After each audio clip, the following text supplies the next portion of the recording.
Hello! So this is my first video in 365 days of PCOS, and I think it's pretty important to start with what it is and what it's about so you're not like, why am I here? So I would assume that if you are here, you are at least a little bit familiar with PCOS, or you have it, you know someone who has it, or you're just interested in watching someone embarrass themselves by putting all of their business on YouTube for 365 days. So here we go. My name is Rachel. I'm 27. I've been married since I was 20. We started trying to have kids several years ago, and at the time, you know, I was pretty young, so I didn't really know my elbow from an apple, and I was just like, oh yeah, whatever, we love each other, it'll work out. And then, you know, it just didn't. We were not getting pregnant, and after a while I got pretty alarmed by it, and I was like, oh, I don't think this is what's supposed to happen. And people started to comment on it, like they knew that we'd been trying, and they were like, it's been a while.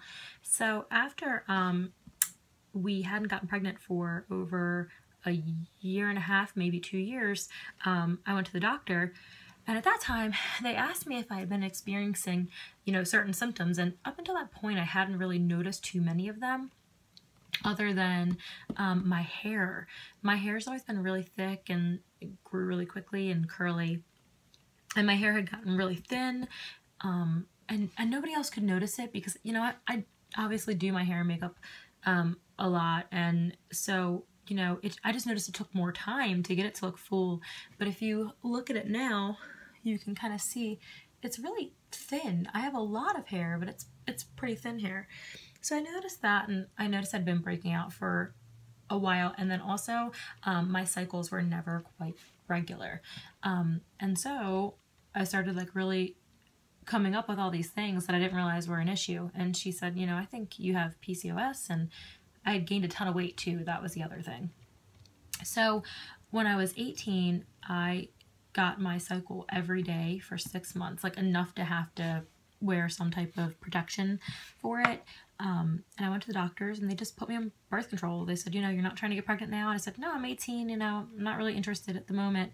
And they put me on birth control, and everything kind of got better and was fine. And then I went off the pill, you know, when we were trying, and I gained a bunch of weight, and all these things had happened.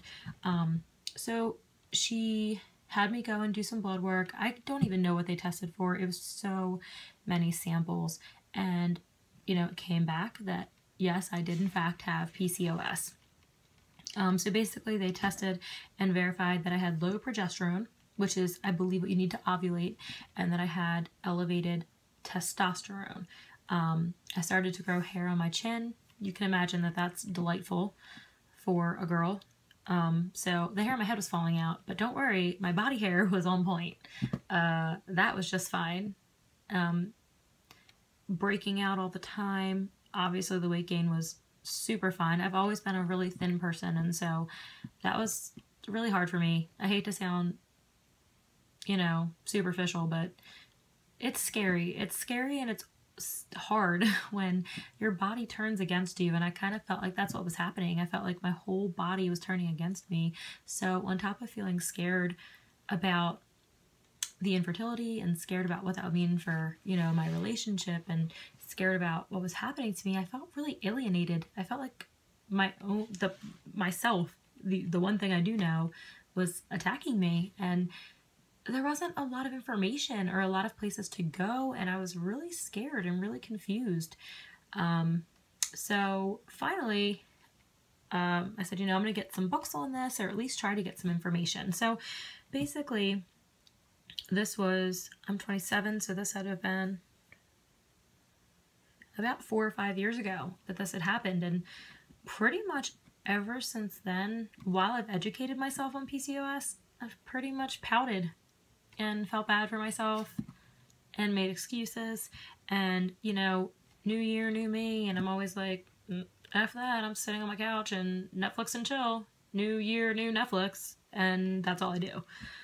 And I work a lot, and, you know, I use that as an excuse. I don't have time to work out because I worked 12 hours a day. You know what? I'm pretty sure those hot models at Victoria's Secret probably work longer hours than I do, and they still get up and they eat a smoothie, and I choose to go to McDonald's. So basically, I don't want to make any more excuses. If you want to eat McDonald's every day, go ahead. If you hate the taste of smoothies, awesome. I hate that I've let myself get to this point. I don't hate myself. I hate my lack of dedication to myself, and that's what I would like to change. And I would hope that this series will just be, I mean, it's going to be honest. If you do not like honesty, this is probably not the place to be. Because I feel like in order for me to face this demon, I have to be accountable to someone. Even if just one person watches this, even if everyone watches this and they hate it and they leave awful comments and terrible things, it's time for me to take accountability for myself and hopefully help someone else. And hopefully we can help each other. I would love, love, love to see comments and videos of successful things, people doing really well and also taking accountability from themselves and fixing and changing what they would like to change about themselves and accepting what they would like to accept about themselves and being happy. You know, I may never lose this weight or be back to my original weight, and I'm going to have to be okay with that. I may never grow the thickness of my hair back. I may never lose the hair on my chin. I have to accept that I may never be able to have children biologically. So once I was able to do that, I was able to get to this place where I'm ready to sit here, put all my chips on the table, and stop throwing a pity party for myself. While spending the last 5 years obsessively watching Ninja Cat videos has been enlightening and adorable, it's time to like really grow up. I really want to have children, and I really want to love myself again, and I think that in order to do that, I need to give myself as much attention and dedication and focus as I give my job and you know, the random stranger on the street corner that I would give the shirt off of my back to. So that's just kind of a little bit of the introduction. I've since started fertility treatments. I'm on Clomid and metformin. I didn't lose any weight on metformin. The only time I've actually lost weight at all since I was diagnosed is when I went raw vegan for a month and I lost like 15 pounds. It was heinous. It like flew off, but I could not even. Like if I had eaten one more watermelon slice, I was going to turn into a watermelon. And so I was weak and I gave up. It felt great when I was on it, and then I totally just like was like, yeah, I'm driving by this McDonald's. I'm just gonna like stop in, have a burger. That turned into like also fries, also soda, and then like you know how that story goes. Well, right. So anyway, blah blah blah. I don't even know where I left off. I just got distracted because my doorbell rang and my dog is going berserk. But you know, that's my story. That's what had happened. I'm on the fertility treatment. I can only be helped as much as I'm willing to help myself. So I'm here today to help myself. And hopefully you'll all want to help yourselves and help your friends and your family. And even if it's not PCOS that they're dealing with, maybe we can all help each other with whatever it is we're dealing with. And just finally put a little bit of positivity back into this world of whatever is going on out there with everything. I'm not a political person. I can't, but I am kind of tired of hearing about Donald Trump's toupee. Whatever Hillary Clinton's been doing that everybody hates, I'm just tired of seeing her face. I'm tired of everyone except for the cats because I'm a crazy cat lady. If I could elect a cat as president, I would probably do it and be happy about it. And if I could adopt another cat and my husband could leave me, but leave me with more cats, I'd probably be fine with that too.